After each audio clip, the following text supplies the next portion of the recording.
Imagine a billionaire hiding in plain sight, mopping floors, scrubbing toilets, all to find one thing money can't buy: true love. Will he find it, or will his secret tear everything apart? Let's find out. Hey, where are you going? Okay, move your car. This traffic is too much. In the heart of Lagos, one of West Africa's biggest companies stood tall. Tech Industries, a multi-billion naira empire, renowned for its clean energy tech and smart home devices. The building shimmered with tinted glass, gleaming floors, and hundreds of staff in crisp uniforms. But behind the towering gates and glowing signboards, a secret only one man knew. The true owner of Tech, Mr. James Wright, had a plan. At 33, one of Nigeria's youngest billionaires, his face was a mystery. No interviews, no photos online. Why? He was exhausted by fake love. Women chased his wealth, not his heart. They craved fame, flashy cars, the high life, but not him. Used, lied to, humiliated by those who pretended to care, he made a bold move. "I'll disguise myself as a poor cleaner in my own company," he told his trusted friend and assistant Henry. "I want to see how people treat me when they think I'm nobody. I want someone who loves me for me." Henry raised an eyebrow. "You sure, boss? You'll be scrubbing toilets," James grinned. "Exactly. If she loves me at my lowest, she deserves me at my best." The next morning, the plan kicked off.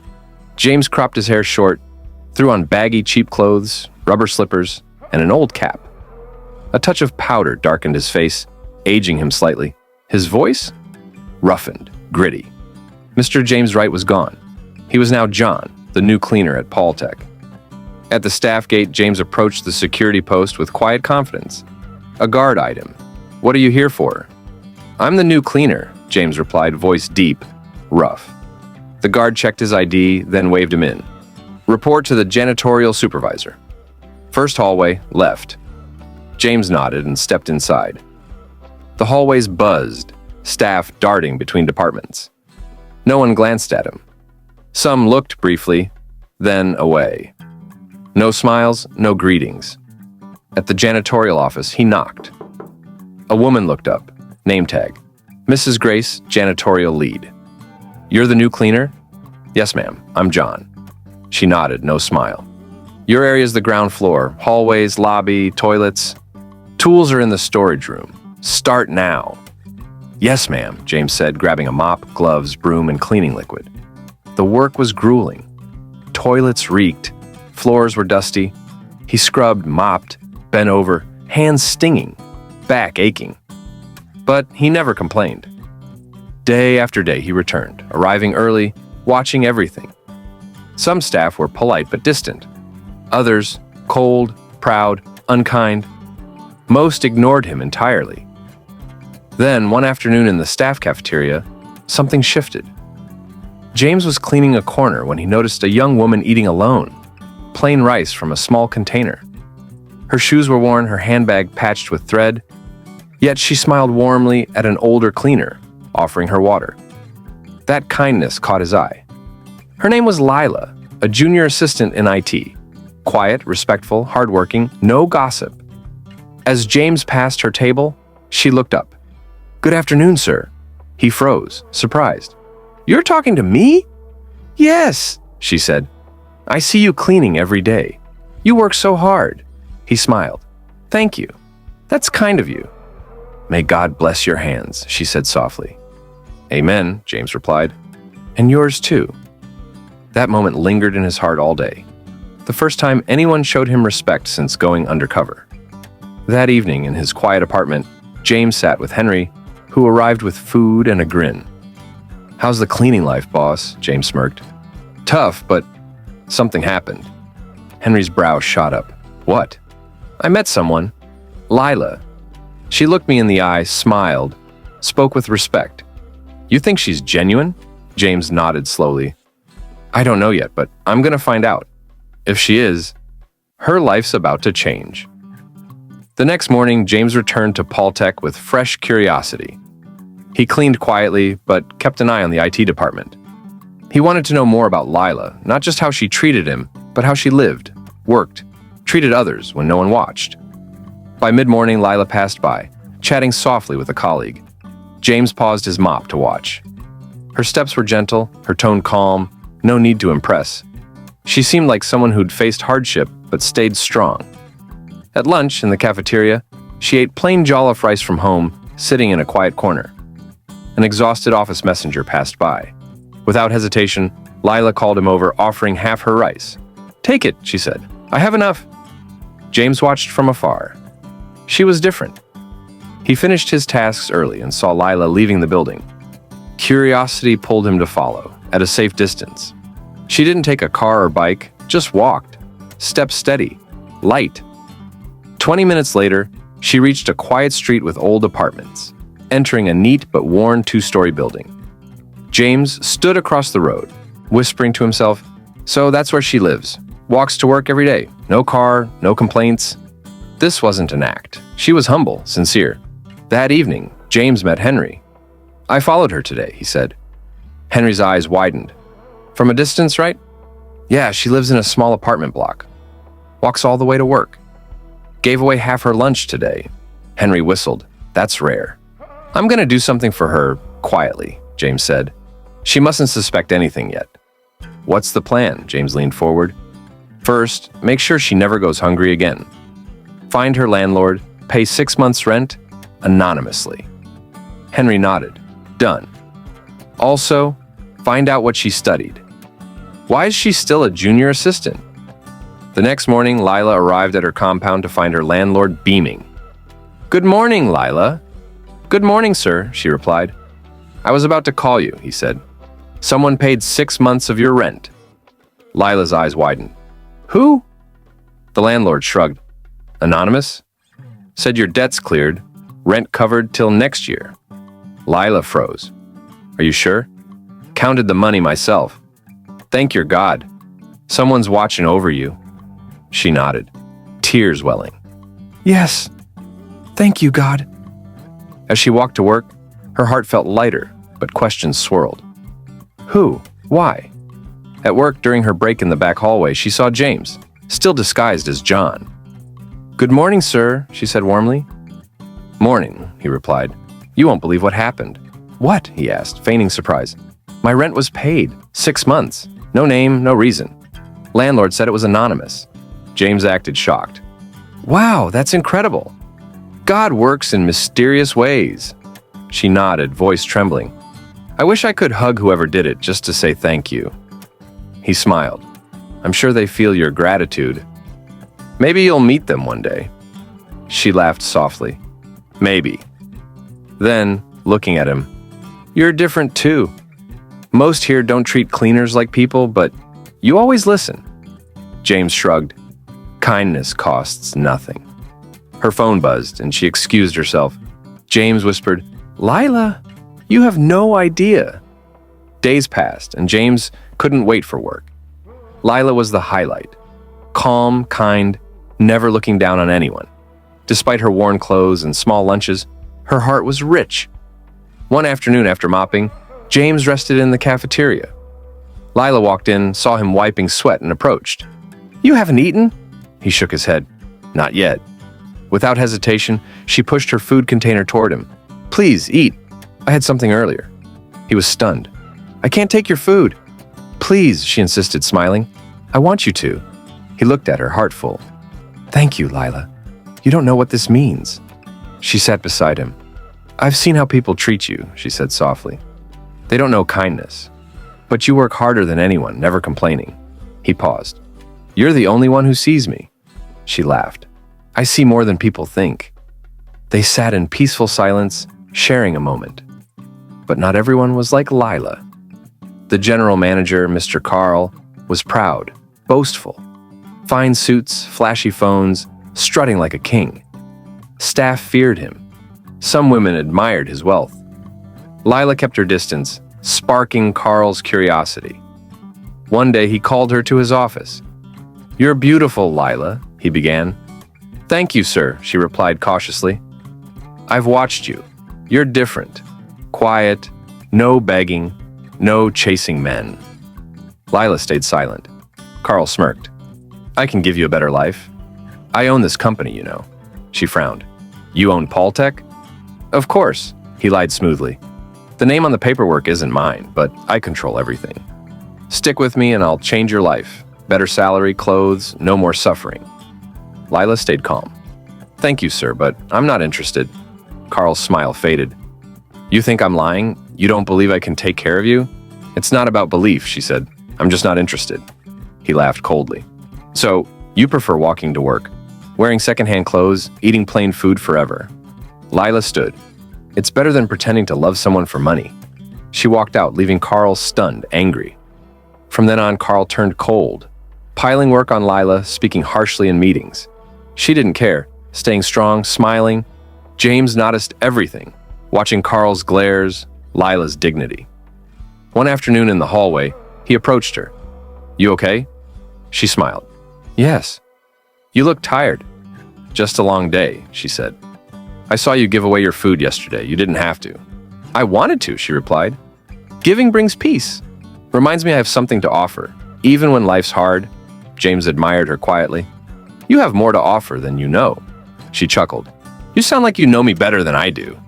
Maybe I do, he said softly. She paused, then asked, Who are you, really? He smiled. Just a cleaner, for now. She nodded. Well, you're a special cleaner. One quiet afternoon, Lila was finishing reports when Carl approached, holding a shiny new smartphone. I noticed your old phone, he said smoothly, placing it on her desk. Take this. Be mine, baby. Lila froze. Sir, no thank you. Why not? Don't like it? It's not the phone, she said firmly. I can't give you what you want. Carl laughed. I don't want anyone else. I want you. I'm sorry, sir. Never. His smile vanished. You poor thing. You're lucky I'm even talking to you, he hissed. You'll regret this. I'll get you fired. He grabbed the phone and stormed out. Lila's heart raced, hands trembling, not from fear, but from the risk of losing her job. She walked to the janitor area, where James was mopping. Lila, what's wrong? He asked, seeing her face. I can't do this anymore, she said, voice shaking. I just want peace. He dropped the mop. Talk to me. She explained. Carl's bribe, his baby comment, his threat. James's fists clenched. He did what? She touched his arm. Please don't confront him. He's the manager. He could fire me. But James had heard enough. He marched to Carl's office, knocked once, and entered. Carl looked up, shocked. You? What do you want? Stay away from Lila, James said firmly. Carl sneered. Excuse me? Keep your dirty hands and lies away from her. Carl stood laughing. Who do you think you're talking to? I'm the manager. I know exactly who you are, James said. A coward, a bully, preying on innocent women. Not while I'm here, Carl pointed. You're gone by tomorrow. I'll call the owner myself, James smiled. You can do nothing. You'll see soon. Carl stepped back, unnerved by James's confidence. Who are you? James walked out, leaving Carl angry, confused. Lila waited nervously in the hallway. What happened? She asked. I told him to leave you alone, James said. He will. She looked scared. What if he fires you? He smiled softly. Let him try. He'll be the one leaving. Lila sensed something powerful in his eyes but didn't press. Thank you, she said. I'll always protect you, he replied. That night at her apartment, Lila found a bouquet of flowers and a new phone box at her door. A note tucked under a red ribbon. From me to you, your secret admirer. She froze, looking around the quiet corridor. Inside, she placed them on her table, trembling. Who would do this? She whispered. Sleepless, she wondered who was watching her. The next morning, she found James mopping the back hallway. She called, mistakenly using his real name in her nervousness. He smiled. Morning, Lila. Something strange happened, she said. I found flowers and a phone at my door. A note said, from my secret admirer. James feigned shock. Really? Yes, I'm scared. I want to report it to the police. He stepped closer. No, Lila, not yet. It might not be dangerous. Maybe someone admires you quietly. I don't want strangers leaving things, she said. I understand, he said, but don't throw them away. Keep them. If it happens again, We'll go to the police together." Her eyes softened. "You'd come with me?" "Always," he said. She laughed nervously. "This is so strange. I've never gotten gifts like this." He chuckled. "You women are lucky. Flowers, phones, surprises." "Not me," she said, smiling. "Enjoy it," he teased. "Some of us are still waiting for ground nuts." They laughed, and Lila felt calm, safe. Later, a message from the receptionist summoned Lila to Carl's office. Her heart sank. Inside, Carl leaned back, smiling oddly.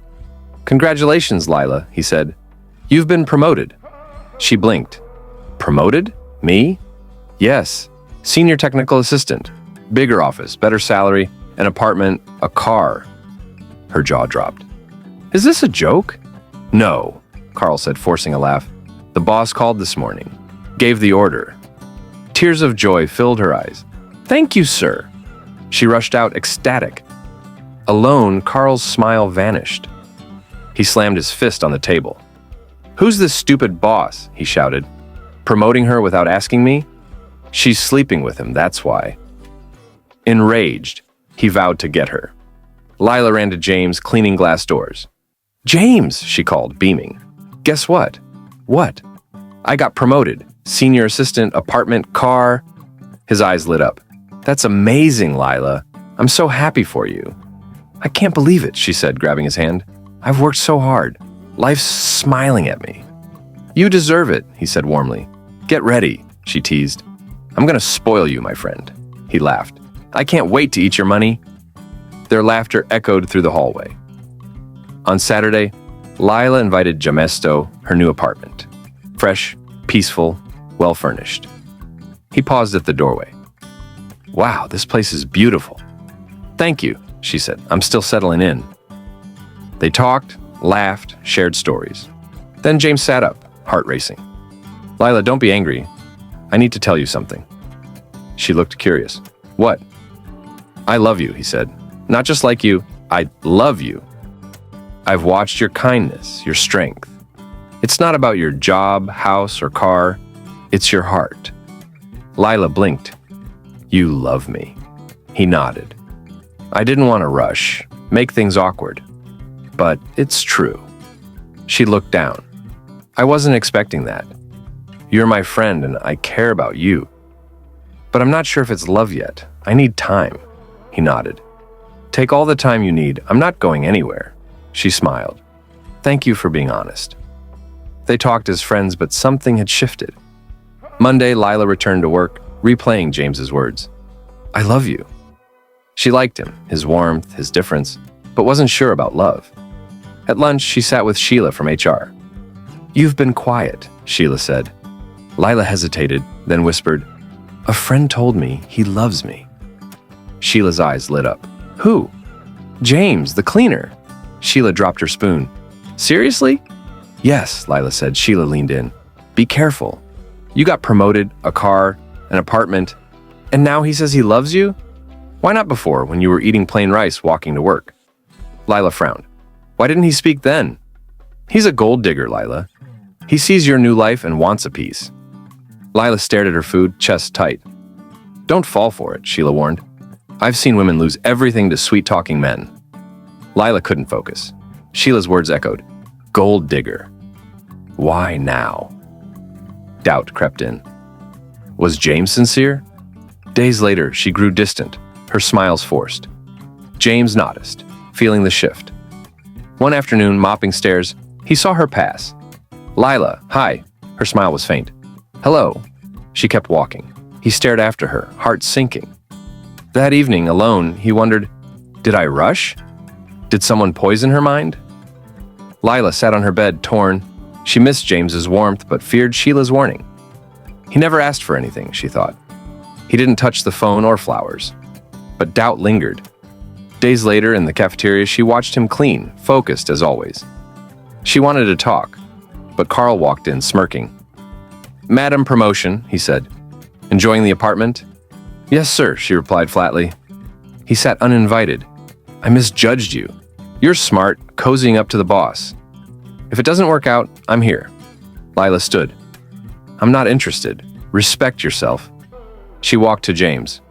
"I'm sorry I've been distant," she said. Can we talk after work? He nodded. Anytime. At a quiet cafe, Lila spoke. I believe you're sincere, but someone warned me you're only saying you love me now because of my promotion, car, apartment. James leaned forward. Lila, I've been poor my whole life. You treated me like I mattered when you had nothing. I stayed quiet to avoid pressuring you. I spoke because I couldn't hold it in. Not because of your success. Her eyes softened. Thank you. That's all I needed. He smiled. I'll wait, whether you love me now or later. She touched his hand. I'll let my heart decide. The office tension eased. Lila and James were back to friendly greetings, taking it slow. But Sheila watched, noticing James's quiet confidence. One afternoon, she approached him at reception, smiling sweetly. Hi, James. You work too hard. I do what I need to, he said. I've been watching you, she purred. Handsome, quiet, wise. My kind of man. He narrowed his eyes. You don't know me, she giggled. I like what I see.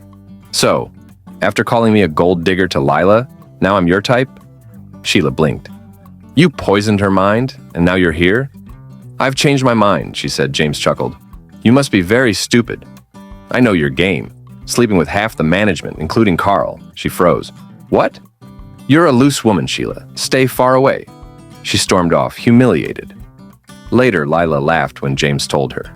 She deserved it. One Thursday, a young woman stood outside Paul Tech's gate, clutching her certificates, nervous but hopeful. Invited for an interview, she waited in Carl's office. He smiled coldly.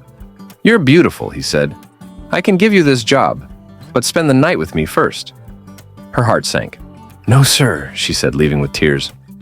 Outside, James saw her. Are you okay? She told him everything.